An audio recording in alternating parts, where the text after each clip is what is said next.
Olá, seja bem-vindo à nossa videoaula de Fundamentos da Análise de Riscos. Introdução.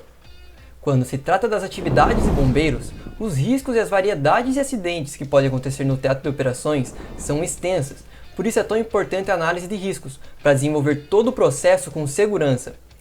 Vale lembrar que estamos trabalhando com o desconhecido, e os riscos são fatores iminentes constantemente, sendo essencial que façamos de tudo para diminuí-los. Você deve analisar a probabilidade de surgir algum problema.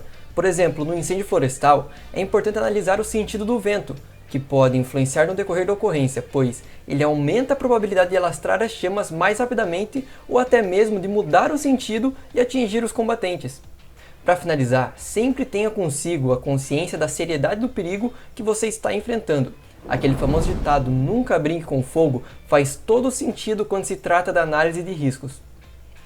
Fatores determinantes.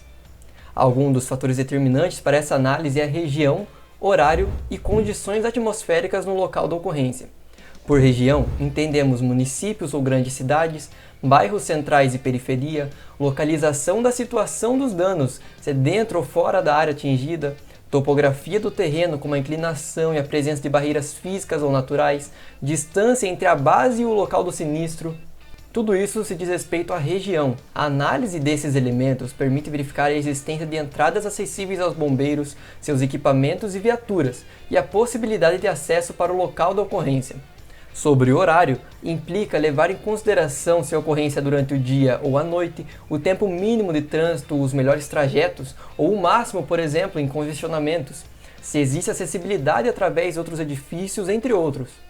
Quanto às condições atmosféricas, um dos fatores essenciais é a observação das condições climáticas, como a temperatura em relação à evaporação das substâncias envolvidas, perigo de incêndio em floresta pelo clima seco, entre outros. O vento é a variável mais crítica, pois afeta diretamente o comportamento do fogo, a direção de gases tóxicos e o possível pouso de uma aeronave de apoio, por exemplo. É importante assegurar a saúde e segurança do bombeiro durante toda a ação, pois ele é exposto a um número elevado de riscos em decorrência de múltiplas situações atendidas. Situações essas características do próprio trabalho, porque envolve atendimento em condições extremas, como longas horas exposto ao calor e à fumaça, sem pausa para descanso, entre outros. Para a segurança do bombeiro, ele deve sempre utilizar os EPIs. E quanto aos materiais, devem receber manutenção constantemente para evitar riscos adicionais ou até mesmo deixar de funcionar durante uma operação. Áreas e riscos específicos. Classificação dos riscos. Riscos de acidentes.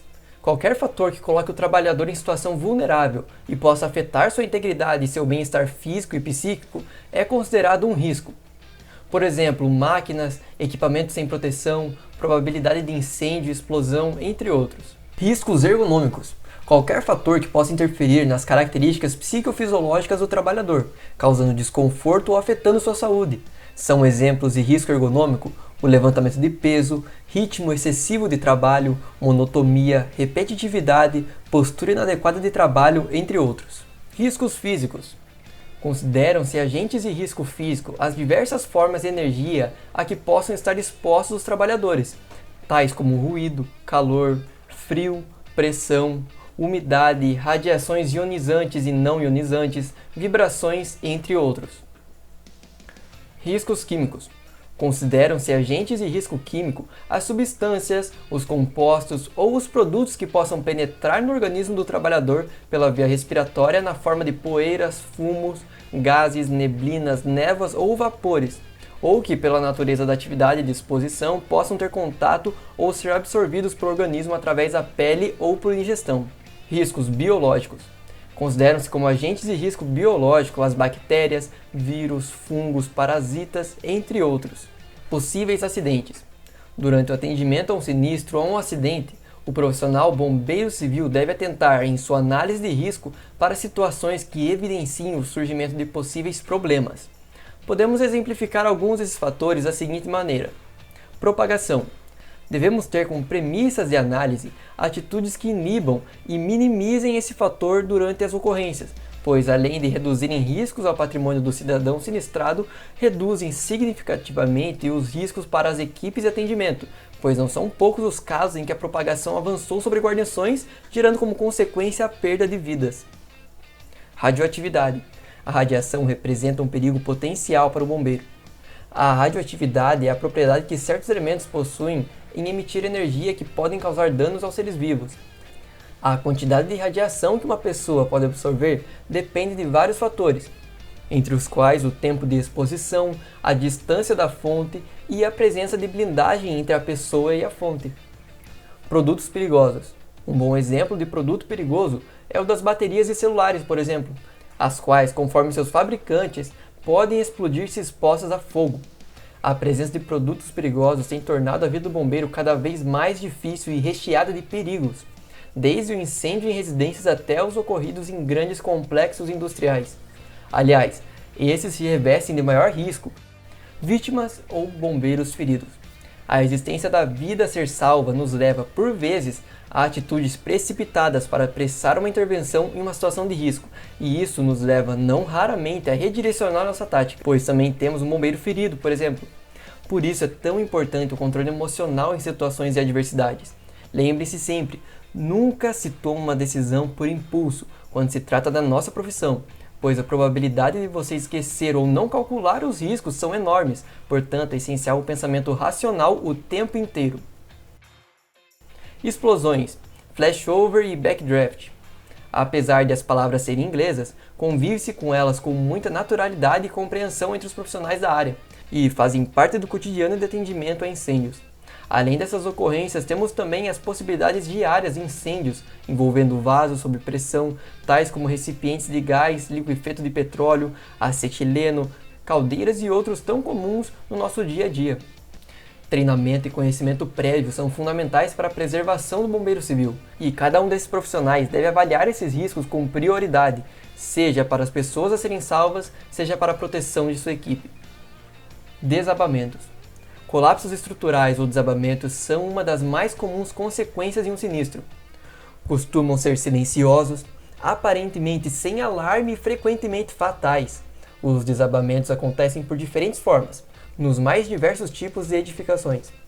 O conhecimento sobre estruturas e suas formas pode ajudá-lo a prever o comportamento de seus elementos quando exposto ao fogo. Eletricidade. O desligamento da energia para o combate a incêndio é um fator primordial para o bom andamento da ocorrência. Essa tarefa se reveste de capital importância para a segurança dos trabalhos, pois água e eletricidade não combinam. Por isso que é muito importante que cada bombeiro civil tenha conhecimento sobre circuitos e chaves de entrada de energia, pois o ato de desligá-la, se mal realizado, tem uma grande possibilidade de ferir ou até mesmo matar o integrante da equipe se não for bem conduzido. Análise de riscos específicos. A falta de iluminação, devido à perda ou ao corte da potência elétrica, a falha ou a falta de iluminação de emergência e a consequente perda de visibilidade, além da eventual presença de fumaça, pode influenciar na decisão pessoal frente aos acontecimentos. A capacidade do local, a quantidade e a amplitude das vias de evacuação, a distância entre o local atingido e o ambiente exterior e outros fatores devem ser cuidadosamente observados quando da execução do projeto de uma instalação. Deve-se conceituar que o grau de proteção contra o fogo que o edifício ou instalação industrial possuem determina o risco dos seus ocupantes. No Paraná, o Código de Segurança contra Incêndio e Pânico estabelece 3 classes de perigo: leve, moderado e elevado. Estes, quanto à quantidade de ocupantes, podem ser classificados em diversos grupos, por exemplo, residencial, locais de reunião, hospitalar e industrial. A norma de procedimentos técnico NPT 1611 do Corpo de Bombeiros da Polícia Militar do Paraná indica a necessidade de existência de um plano de emergência contra incêndio e pânico em certas edificações e salienta que para sua confecção é necessária a identificação dos riscos do incêndio da edificação e seu mapeamento em uma planta de risco de incêndio, devendo ser realizada uma análise prévia dos riscos que a edificação possui.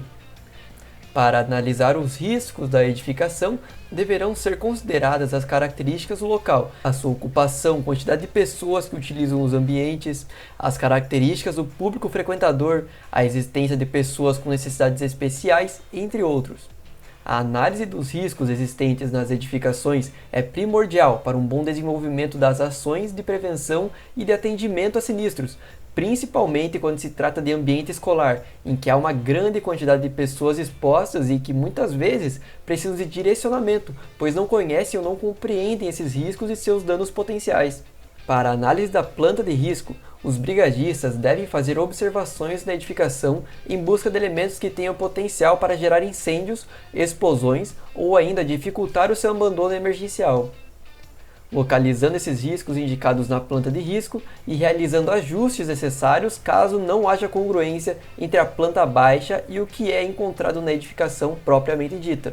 Os principais fatores a se analisar são os seguintes: existência de GLP, gás liquefeito de petróleo, comumente chamado gás de cozinha. Deve-se observar a existência de central de GLP, ou seja, se há botijões em ambientes específicos, como a cozinha, por exemplo.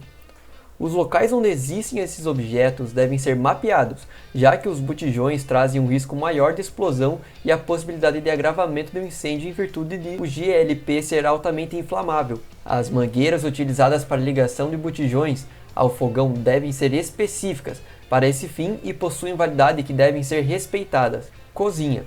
Além da possibilidade de existência de botijões e GLP, deve ser considerada a quantidade de atividades de cozimento e fritura de alimentos, as quais podem criar princípios de incêndio, por exemplo, em panelas com alimentos ou óleo de cozinha, que, se não forem controlados da maneira correta, podem causar danos às pessoas ou até mesmo grandes incêndios. Assim, a cozinha sempre constitui local que deve ser considerado na planta de risco, levando-se em conta os riscos específicos ali existentes. Energia elétrica. Caso haja geradores ou locais onde há passagem de rede de alta tensão, eles devem ser identificados. Além disso, o quadro de distribuição de energia elétrica deve ser localizado e demarcado, uma vez que é uma estrutura importante no controle de risco das ações de combate a incêndio. Vale lembrar que não se pode utilizar água para controle de incêndio de materiais energizados. Produtos químicos. Laboratórios e afins podem conter produtos químicos que sofrem reações, podendo dar início a um incêndio ou causar danos ao produzir atmosferas que tragam risco à saúde das pessoas ou dificultem a sua locomoção. Depósitos. Os locais onde pode estar armazenada grande quantidade de materiais combustíveis devem ser mapeados, como é o caso de depósitos, bibliotecas, almoxarifados, entre outros. Obstrução de passagem. Deve ser identificado todos os locais onde elementos construtivos possam dificultar ou até mesmo impedir o tráfego dos ocupantes da edificação em direção às saídas de emergência pelas rotas de fuga. Citamos como exemplo uma porta ou um portão que permanece trancado, colunas no meio dos corredores ou que avancem significativamente em direção ao centro do corredor. Outros. Devem ser mapeados outros elementos que possuam grande potencial de provocar incêndios ou de trazer dificuldades para o abandono seguro das edificações pelos ocupantes. Sugere-se a adoção da seguinte simbologia para a identificação dos riscos: